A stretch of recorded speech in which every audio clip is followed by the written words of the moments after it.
invitación nuevamente a POA, a la doctora María Isabel Rojas y, bueno, evidentemente yo soy uno de los dos expositores, pero esto me otorga un tiempo extra y entonces, perdón, se está negando a responder acá. Bien, entonces quería empezar con esta diapositiva porque hoy en mi país conmemoramos el 200 aniversario de nuestra independencia, entonces es un doble honor poder estar acá charlando con ustedes sobre esto. Como tenemos un poquito más de tiempo, quedamos con el doctor Walter en el tiempo de las preguntas, hacer las preguntas relacionadas con la charla de hoy y, como ayer en la de dislipidemias en modulación nutricional no tuvimos tiempo de hacerla, si hubiese necesidad o surgiese alguna duda, lo podemos hacer. Entonces, empezamos con este señor, que es Mark Twain, del que todos seguramente hemos leído algo, y este hombre nos dice que el hombre es el único animal que come sin tener hambre, bebe sin tener sed, y lamentablemente habla sin tener nada que decir. Trataremos de que el último renglón yo no lo cumpla. Agradezco al doctor Walter esta diapositiva. Yo quería saber dónde estábamos parados hoy aquí para hablar de sobrepeso y obesidad, y me doy cuenta que estamos exactamente igual que en mi país. Esto es del año 2013 en Argentina y el crecimiento prácticamente es 1% por año en los adultos, a expensas más del sobrepeso que de la obesidad. Por lo tanto, hoy, 2016, estamos aproximadamente, si siguió este crecimiento, en 63%. O sea que estamos prácticamente igual. Ayer compartíamos cifras con la gente de Chile y también estamos en valores similares, de modo tal que si saliésemos en este momento a la calle y nos cruzásemos con 10 personas, 6 de esas 10 personas estarían en situación de sobrepeso u obesidad. Esto es lo de todos los días. Estamos en un ambiente obesogénico, estamos en un ambiente con gran disponibilidad de porciones de comida, en locales de comida, en restaurantes, en escuelas. Estamos con excesos de comida tentempiés, comida snacks, exceso de comidas fuera de casa sin gran elaboración. Como hablamos ayer y hubo una ponencia al respecto, exceso de bebidas edulcoradas con azúcares como el jarabe de maíz alta fructosa, un consumo insuficiente de alimentos recomendados, incluyendo verduras, frutas, lácteos y granos enteros, y un consumo excesivo de ciertas grasas saturadas, de mucho sodio, de mucho azúcar y de calorías vacías, y una cuota extra de bebidas alcohólicas, es decir, todo favorece el exceso de. Ahora, nosotros que somos los especialistas destinados a atender ese tipo de pacientes, que dentro de poco vamos a terminar más en la vereda de los pacientes por número, los que no lo seamos tendríamos que ser la excepción. Me encuentro este trabajo presentado en un congreso europeo de obesidad, en una clínica especializada en tratamiento de la obesidad, interrogados 700 profesionales de la salud de distintas áreas de esa clínica. El 60% hablaba negativamente de la obesidad y culpaba a los obesos de poca fuerza de voluntad. O sea, parece que nos atrasamos 2 siglos y algo. Cuando se interrogó, pero escúcheme, ¿tiene causas genéticas? ¿Hay un ambiente obesogénico? No, lo importante es la falta de fuerza de voluntad de los señores y señoras que se atendían en ese hospital. Si empezamos así, empezamos mal, porque empezamos a atender pacientes a disgusto. Este señor, uno de los maestros de la obesidad a nivel mundial, Albert Stunkart, dijo unas frases no muy alentadoras hace unos cuantos años, diciendo que de todos los obesos, la mayoría ni siquiera piensa en comenzar una dieta o cualquier terapia. De los que la comienzan, la mayoría no la termina. De los que llegan hasta el final, la mayoría no pierde peso, y de los que pierde peso, en general, lo recuperan. Esto es el lugar de. Si sumamos esto que dijo este señor a lo que comenté antes, que los profesionales de la salud no tenemos ganas de atender obesos, yo a veces me pregunto, cuando se habla de falta de fuerza de voluntad, en mi especialidad de medicina interna atiendo pacientes con hipertensión y no encontré gente con voluntad de ser hipertenso. Y atiendo gente con diabetes y no encontré gente con voluntad de ser diabético o dislipidémico. Sin embargo, supuestamente atiendo gente con obesidad y que no tiene voluntad. Ahora, qué absurdo que vengan a la consulta gente que no tiene voluntad de hacer algo, ¿no? O seremos nosotros tan poco criteriosos que no tenemos autocrítica y no sabemos que no tenemos muchas herramientas para darle. En este congreso se habló, entre otras cosas, de la prevención, y creo que eso es la mejor herramienta. La mejor cosa que se puede hacer por alguien con obesidad es que no lo sea. Y si lo llega a ser, que no esté inflamado. Esto es, yo siempre uso como símbolo de aparente salud, de obesos sanos, el luchador de sumo. El luchador de sumo es un individuo con no menos del doble de peso corporal, sin embargo, mientras está físicamente activo, toda su grasa es celular subcutánea, no tiene más grasa intraabdominal que un individuo normal para su peso, y tiene parámetros cardiometabólicos absolutamente fantásticos. No estoy invitando a que seamos luchadores de sumo, sino que estoy mostrando el concepto de lo que sería el fitness en la obesidad.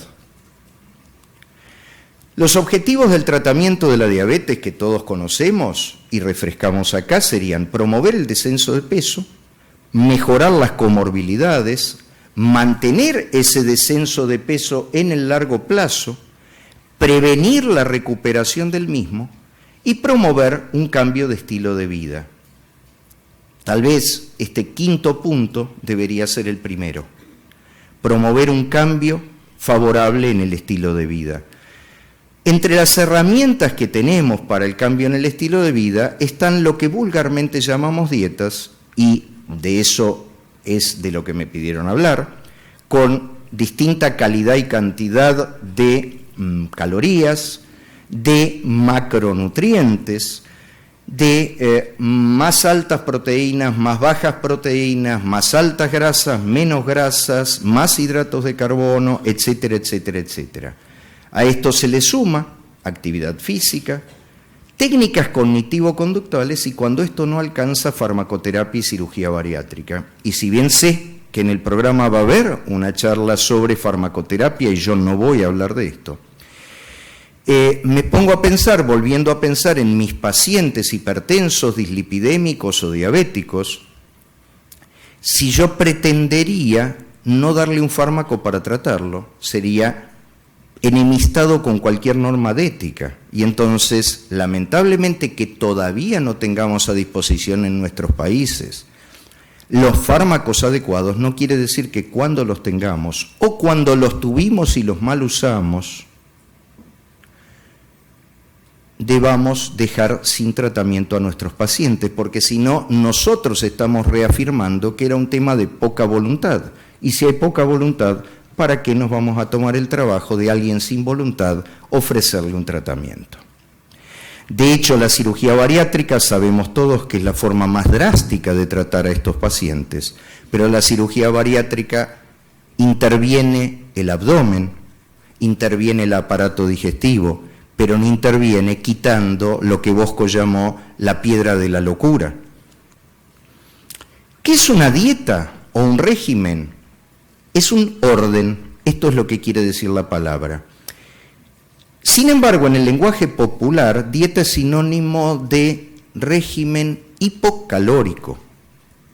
si un cardiólogo le indica a un paciente con peso normal que consuma bajo sodio en la alimentación, está siguiendo una dieta hiposódica. Sin embargo, si esa persona se comunica con un amigo y le dice estoy a dieta, el otro le va a contestar, pero si estás en peso adecuado. Ahora, es usar metódicamente todos los métodos para sostener la vida. Eso es la dieta, eso es el orden. Sin embargo, si adquirimos un hábito, o sea, una costumbre repetida, entonces la cosa va a ser mucho más duradera. Si no, cualquiera de nosotros es capaz de cuidarse en los alimentos si estos nos generan un dolor abdominal y duramos exactamente el tiempo que tarda en irse ese dolor abdominal. Entonces, si muchos de nosotros no lo podemos hacer como dieta, ¿qué pedimos a nuestros pacientes? El plan de alimentación debe ser nutritivo, saludable y sustentable en el tiempo para tener algún grado de validez. Este señor, que era un aristócrata y escritor, dijo que llevar una dieta demasiado severa para guardar la salud en realidad es una enfermedad tediosa. O sea, yo le ofrezco una enfermedad a alguien que tiene otra enfermedad. Tal vez el problema conceptual sea ¿para qué le da una dieta al paciente? Este trabajo, que es muy interesante, plantea el interjuego en una balanza de dos platos entre composición de ciertos macronutrientes de la dieta versus la restricción calórica y la adherencia. Entonces, si lo que nosotros buscamos es perder peso, tal vez el hincapié esté más puesto en la restricción calórica y la adherencia en el largo plazo. Si lo que buscamos es mejorar ciertos factores de riesgo cardiovascular, independientemente de la pérdida de peso, buscamos el interjuego con la composición de ciertos macronutrientes. El cuento es, nuestro paciente que quiere perder peso, pero además tiene un riesgo cardiovascular mayor, ¿de qué lado jugamos?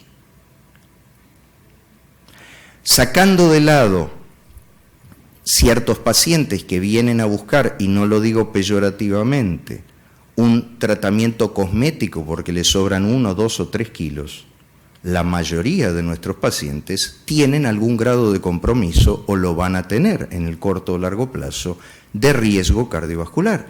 Todos nosotros sabemos, y nada menos que el título de este congreso involucra las enfermedades no transmisibles que matan cardiovascularmente a nuestra población. Acá hay algunos estudios sobre cambios de estilo de vida, no me quiero detener en leer detalladamente esto.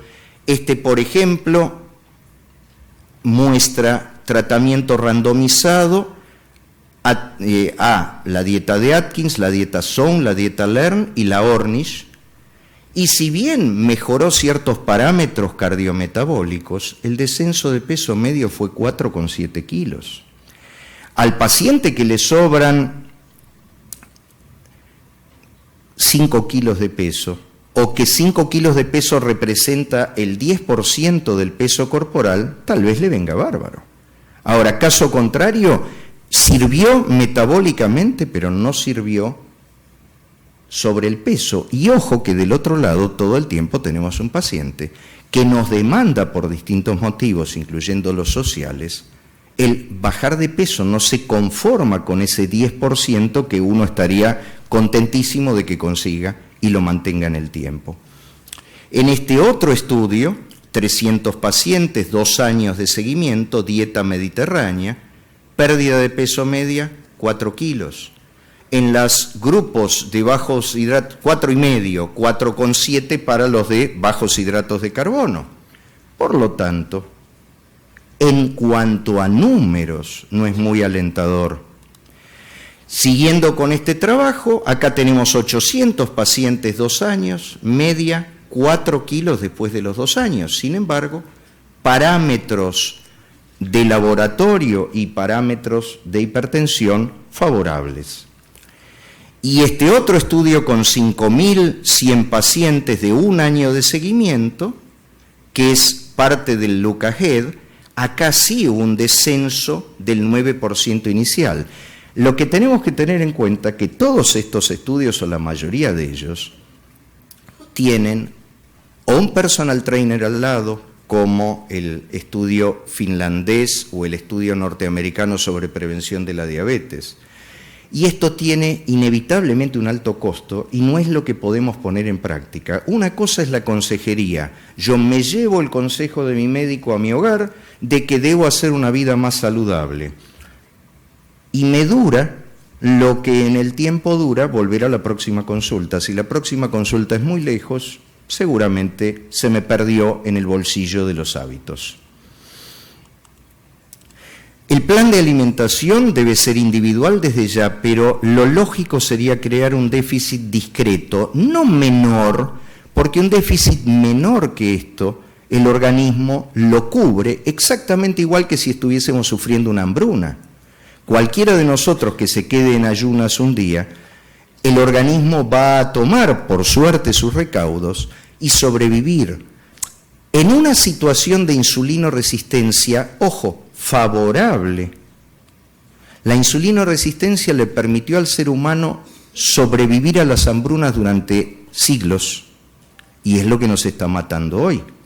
Pero los que sobrevivieron tuvieron descendencia y esa descendencia somos nosotros. Por lo tanto, hoy somos más insulinoresistentes innecesariamente que lo que eran nuestros antepasados primitivos. Y sí, doctor, pero voy a perder medio kilo, 1 kilo por semana, por mes, 2 kilos por mes. Sí, 2 kilos por mes son 24 kilos en el año. Esto es, ¿quiero durar en el tiempo o quiero tipo Cenicienta entrar en una indumentaria o en un carruaje que a la noche se va a acabar? Alguna vez un paciente me dijo, doctor, hace muchos años, haré 2 dietas porque con una sola me quedo con hambre.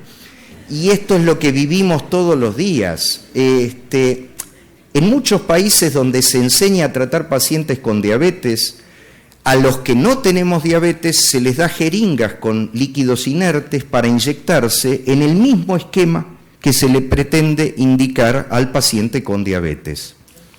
Esto es, probá de tu propia medicina. Entonces sería muy interesante en dietas de hambre, ¿sí?, probar nosotros también. Y si nosotros no la toleramos, ojo, no se la demos, tenemos un paciente, no un condenado a muerte. Las dietas ayudan a perder peso. ¿Cuándo? Cuando se ingiere menos que lo que se gasta en calorías.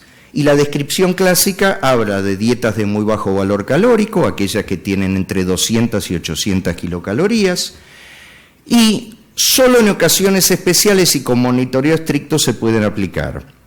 En realidad, yo les diría que un muy buen resultado de las dietas de muy bajo valor calórico se tiene en una situación absolutamente ajena a la obesidad, que es las crisis comiciales subintrantes para modificar el pH. Los neurólogos, junto con médicos especialistas en nutrición, aplican dietas de muy bajo valor calórico, se modifica el pH a nivel intracerebral y disminuyen las crisis comiciales subintrantes. Como verán, nada que ver con obesidad. Por supuesto que con una dieta de muy bajo valor calórico bajo mucho más rápido que con cualquier otra cosa, pero también rápidamente vuelvo. A 2 años no hay mejoría alguna y nadie pretendería que alguien sostenga una dieta de muy bajo valor calórico a largo plazo cuando sabemos que si nos caemos por debajo de 1.200 calorías, y yo estoy hablando siempre en adultos, vamos a provocar a la larga o a la corta déficit vitamínicos y minerales.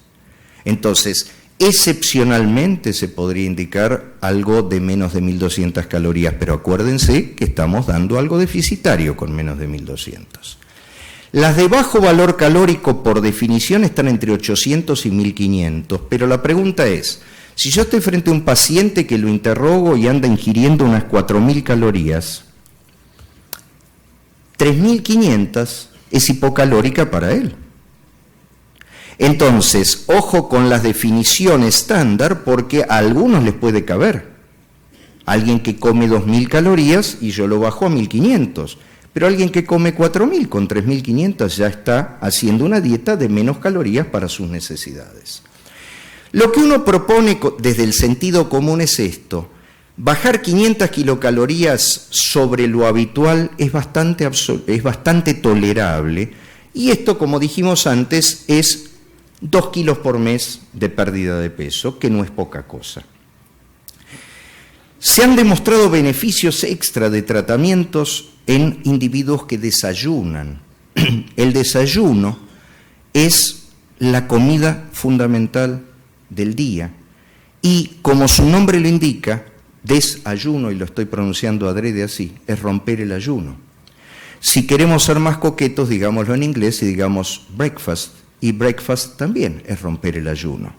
Si lo queremos decir en francés, déjeuner también es romper el ayuno. Si lo queremos decir en italiano, prima colazione no tiene nada que ver con lo que dije. El cuento es que nosotros ayunamos durante la noche, los que no trabajamos de noche, y entonces vivimos de destruir tejido graso. Si alguien nos dijo que nos tenemos que mover más y no desayunamos, hasta ahí el cerebro y las células formes de la sangre eran las únicas que necesitaban glucosa como combustible, que yo no tengo porque no desayuné.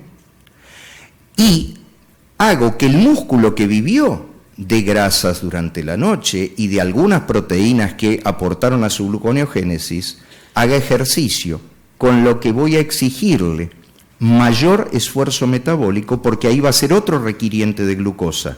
Entonces se da la paradoja de que voy a destruir músculo para gluconeogénicamente hacer glucosa para que se alimente el mismo músculo que estoy destruyendo. O sea, estoy desnutriendo un músculo. Jamás no desayunar, salvo que uno le pida un estudio de laboratorio. Pero no desayuno, no. Mayor consumo de fibra, más que como fibra agregada, como alimentos que contengan fibra, reemplazo de ciertas comidas, no salteo de comidas, y las visitas frecuentes al especialista ayudan a mantener, justamente porque estamos tratando de inculcar un hábito, y un hábito no se hace en una sola consulta. Acá tenemos un estudio del año pasado que hizo una revisión sistemática sobre el cambio de peso en adultos con distintas dietas bajas en grasas y otras. Tomó 3.500 revisiones, 68.000 pacientes y cerca de 70 comparaciones. A largo plazo, las dietas bajas en grasas bajaron de peso dependiendo de la intensidad en la intervención del grupo comparado, pero no hay estudios randomizados controlados que muestren eso, y cuando los hay, los pocos estudios que hay, a igual intensidad de calorías, da lo mismo que sea baja en grasa, bajo en hidratos de carbono o bajos en proteínas. Lo que pesan son las calorías. Hoy comemos calorías de más y gastamos calorías de menos, más allá del nombre y apellido que le querramos poner. Este otro estudio también muestra la comparación y la conclusión es: la reducción de calorías dietarias resulta en pérdidas de peso significativas independiente de qué macronutriente estoy tocando. Ahora, ¿cuál es el peligro de tocar macronutrientes? En la Argentina estamos trabajando desde la Sociedad Argentina de Nutrición en varias charlas, incluso a la comunidad, de no demonizar alimentos.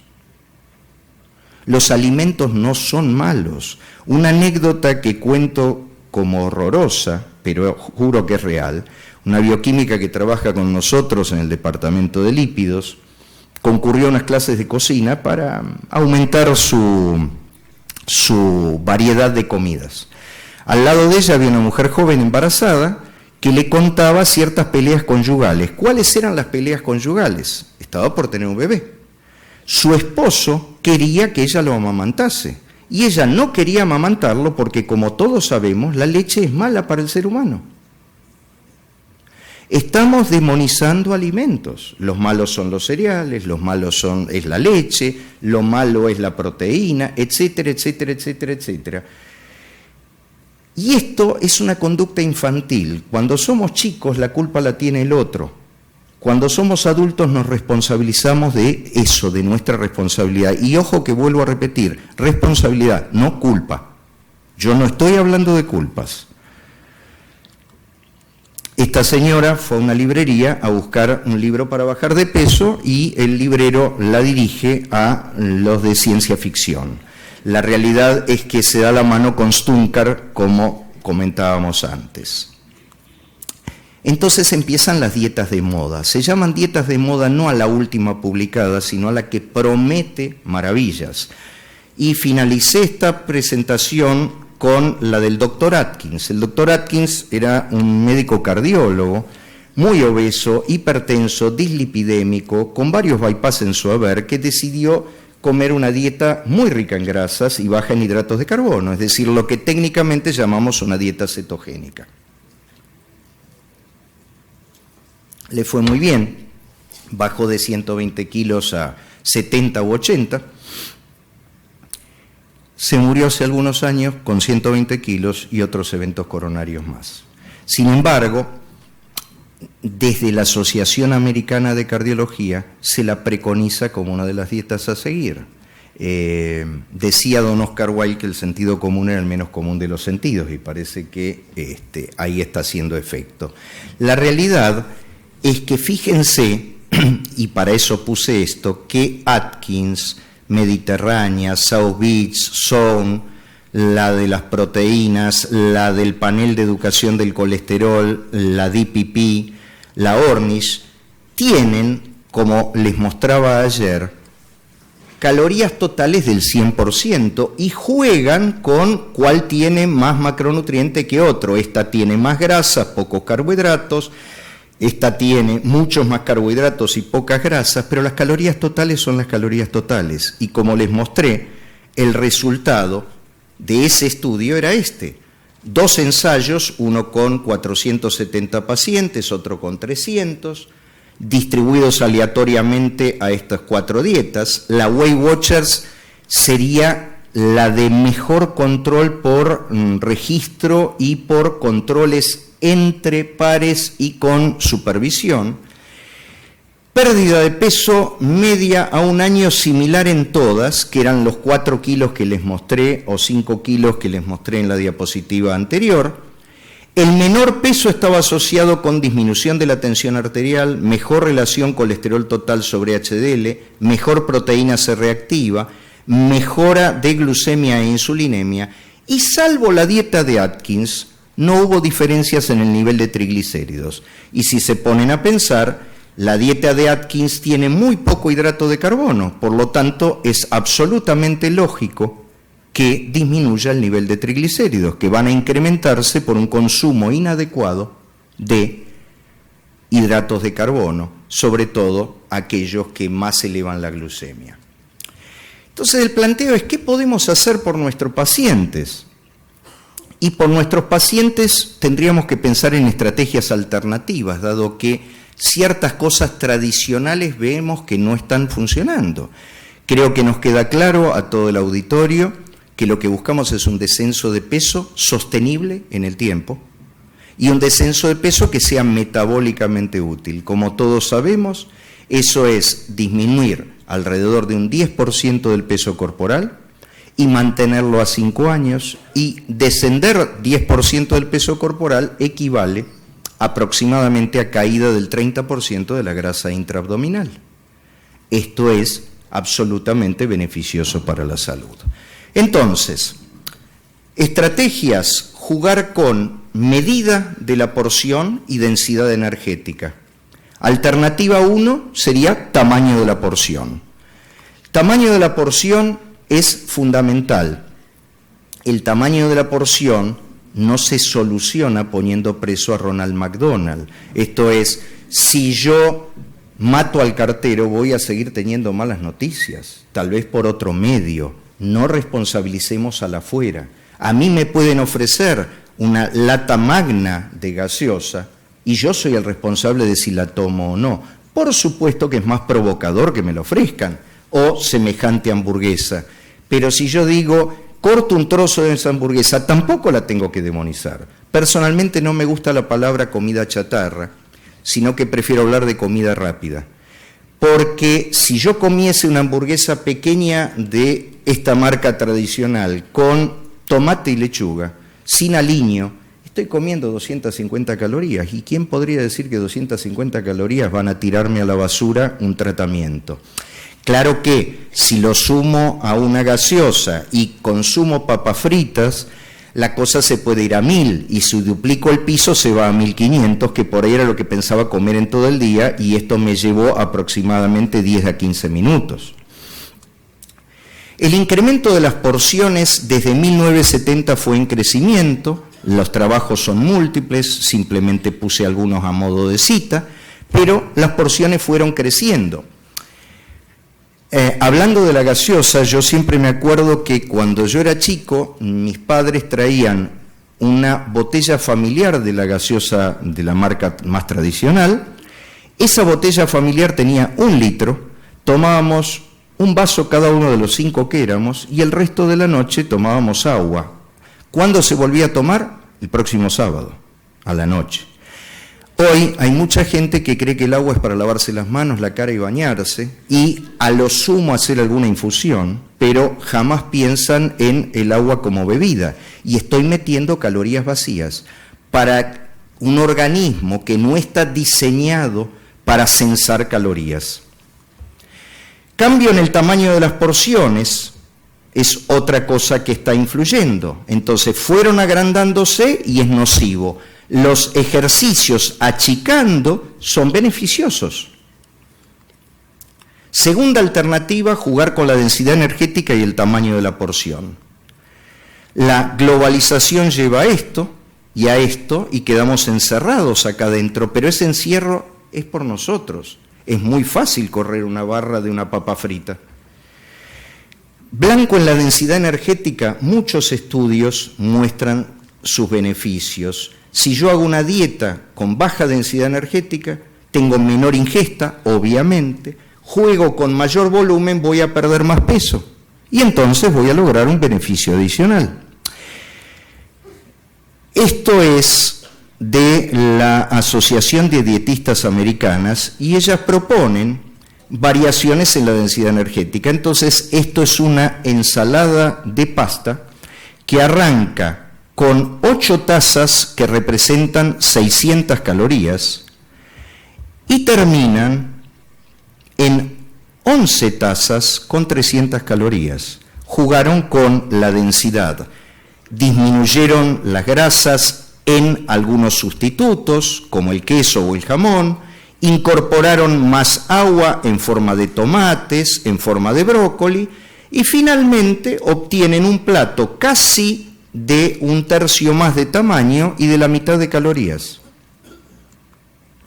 La tercera alternativa es conductual, dejar el tenedor entre bocado y bocado. Hay un cálculo muy sencillo, en base a estudios muy complejos, que habla de 20 minutos le lleva al hipotálamo reconocer saciedad, vía glucosa, vía ATP, etcétera, etcétera, etcétera. Lo que quiere decir que si yo lo apuro, la cosa está mucho peor. Tomar agua antes y durante la comida, no por lo que el agua hace, porque sabemos que en el estómago completo el agua va al techo gástrico y se separa de la comida, sino por el acto de dejar los cubiertos, tomar un trago de agua, dejar nuevamente la comida, etc. Utilizar platos y cubiertos más pequeños ayuda absolutamente.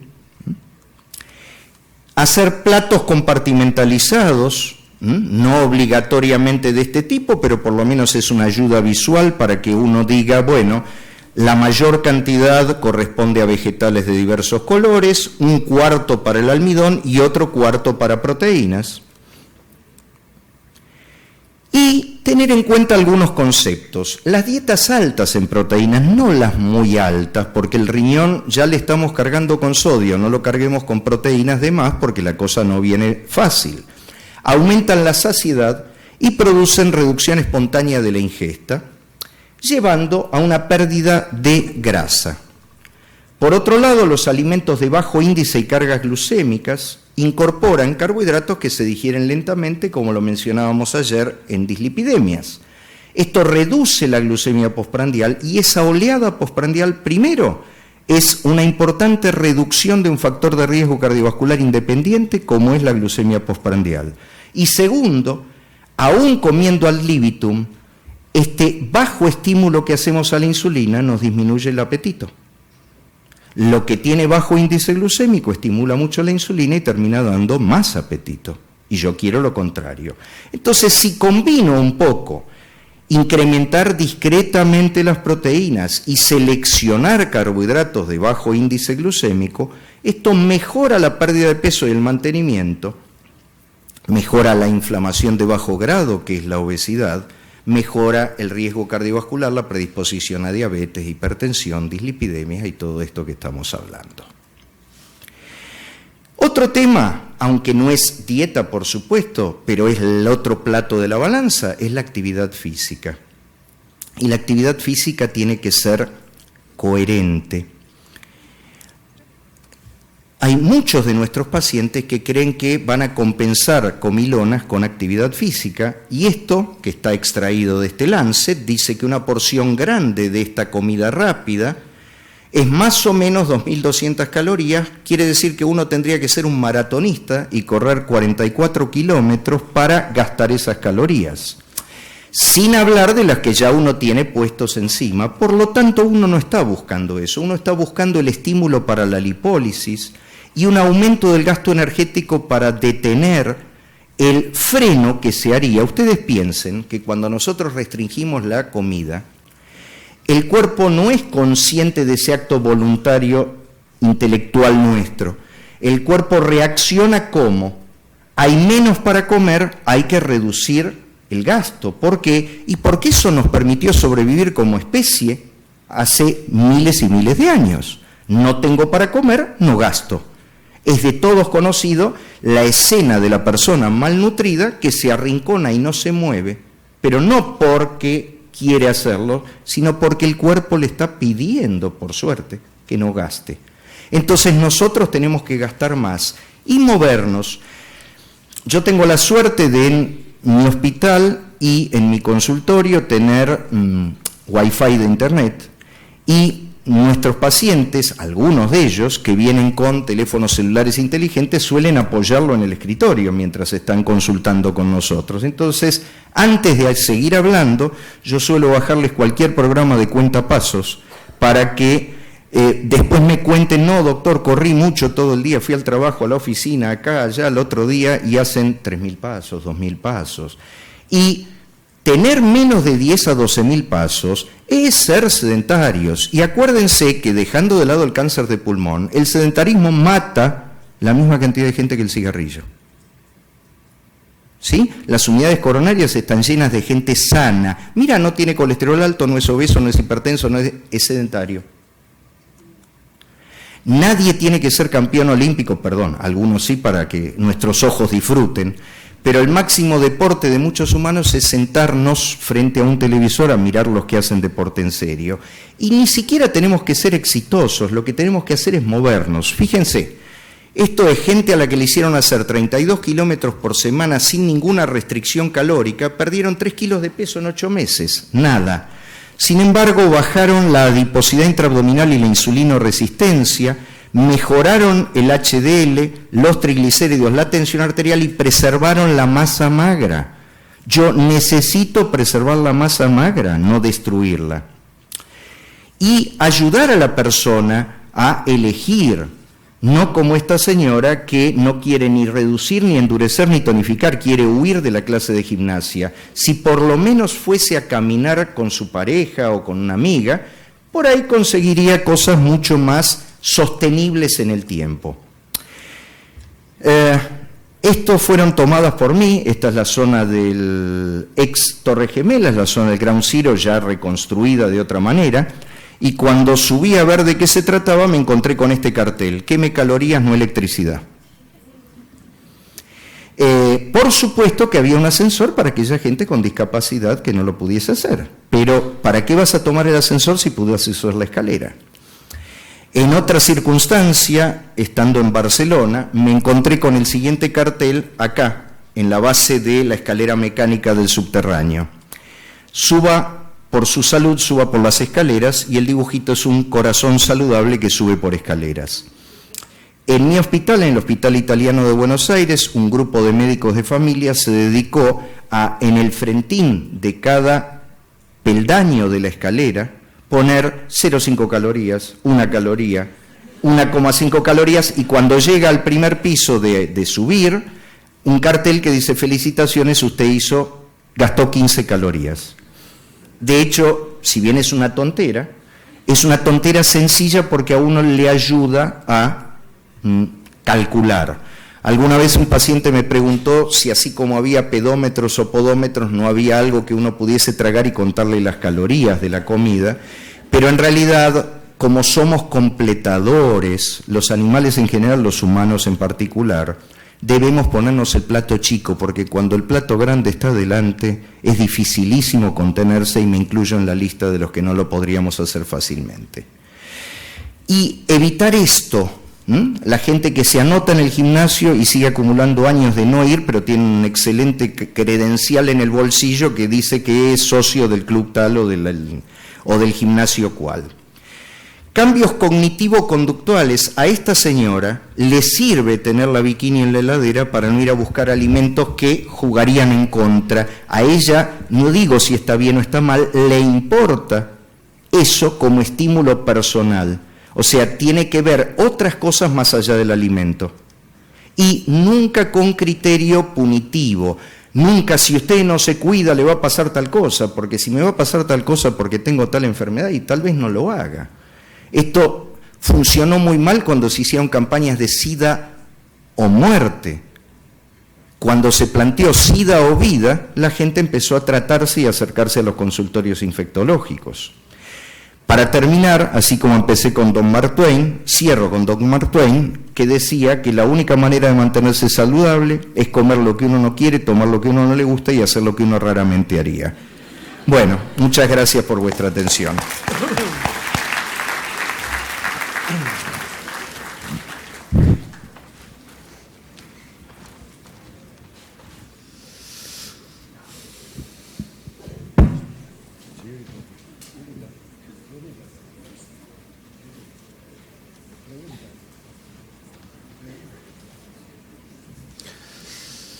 Felicitaciones, doctor, por su ponencia. Si alguien del auditorio desearía hacer alguna pregunta al doctor Silvio Chaga.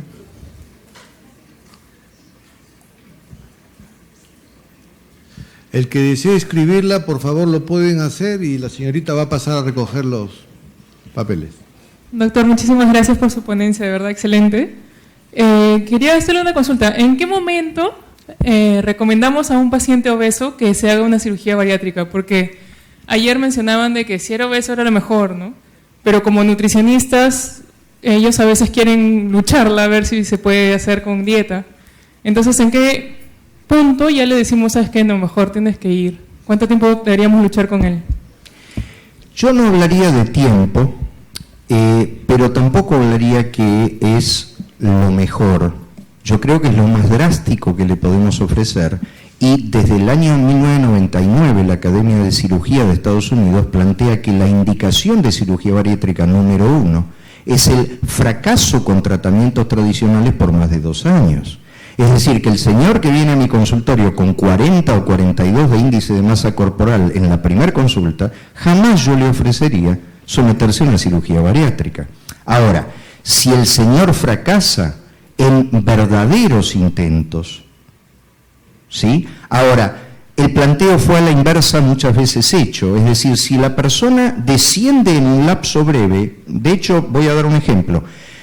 Yo tengo un paciente joven de 37 años con una gran eventración posterior a una cirugía traumática y sería candidato a reparación de la pared abdominal, pero sería también candidato a una cirugía bariátrica. El planteo es, cuando a este señor se le dijo de cuidarse y no vino más a la consulta, de 170 kilos bajó con las instrucciones a 150, quiere decir que tiene toda la intención de hacer las cosas. O sea, una consulta y la otra hubo una distancia de 6 meses. Entonces, tengo que pensar seriamente si le voy a ofrecer una cirugía bariátrica a alguien que en 6 meses baja 20 kilos sin tener supervisión médica. Sí, con las indicaciones de la primera vez. Yo creo que la medicina, como nos han enseñado a nosotros, es la ciencia y el arte, y esto es la parte artesanal. Yo no mando a ningún paciente de entrada a hacerse una cirugía bariátrica.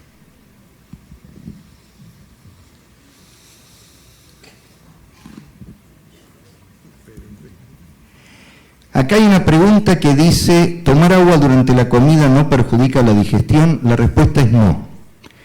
Y la respuesta es no fisiológicamente hablando. Esto es, el líquido sin solutos o casi sin solutos que tomamos va a parar al techo gástrico y está absolutamente separado del resto de la comida sólida que se va a procesar en el cuerpo y en el cuerpo gástrico. El líquido que quedó en el techo es el que va a hacer que la osmolaridad que pase al duodeno sea la adecuada. Traducción, nunca se mezcla el agua con el alimento. Estamos hablando de alguien que tiene estómago normal, no un operado gástrico, por ejemplo, ¿no?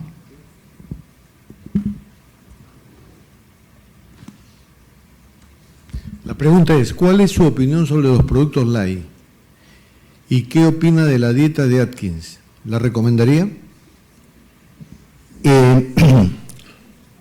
Los productos light pueden ser una alternativa, pero esto es como la familia. En alguna familia García hay un señor García que puede no ser bueno, pero no toda la familia es mala, no todos los García son malos. No. O Pérez o cualquier otro, o Schreier, para irme de ejemplos que pueden molestar. Quiero decir, si yo utilizo una gaseosa light como alternativa, no es que la estoy recomendando, alguien que toma mucha gaseosa común y utilizo una gaseosa light, perfectamente lo puedo sustituir. Lo trataré de invitar a que no sea el único líquido que tome. Si utilizo una mermelada de bajas calorías con el 50% de calorías, pero le pongo el doble porque tiene bajas calorías, prefiero que utilice una común y que la mire con cierto cuidado y cierto respeto, sabiendo que si se pasa, se excede. La otra parte de la pregunta, o la otra pregunta de la misma persona, es qué opino sobre la dieta de Atkins, si yo la recomendaría. Y en realidad, si la recomendase y me pasase lo mismo que al doctor Atkins, prefiero no recomendarla, porque él se murió de lo mismo que quiso prevenir. A ver, yo creo que a veces tenemos que observar, yo ayer hablaba de dieta mediterránea en los países mediterráneos, es decir, gente que no estudió nutrición para comer y sobrevivir sin eventos coronarios, gente que vivió de lo que tenía alrededor y que caminó para obtenerlo. Si nosotros hiciésemos más eso y usásemos más el sentido común, estaríamos mucho más sanos. Bueno, por factor tiempo ya vamos a suspender esta sesión. Más bien creo que el doctor Schreier está dispuesto a dar su correo electrónico en caso alguien desee comunicarse con él. Sí, correcto. Estaba presente en la última diapositiva. Es, si se puede poner.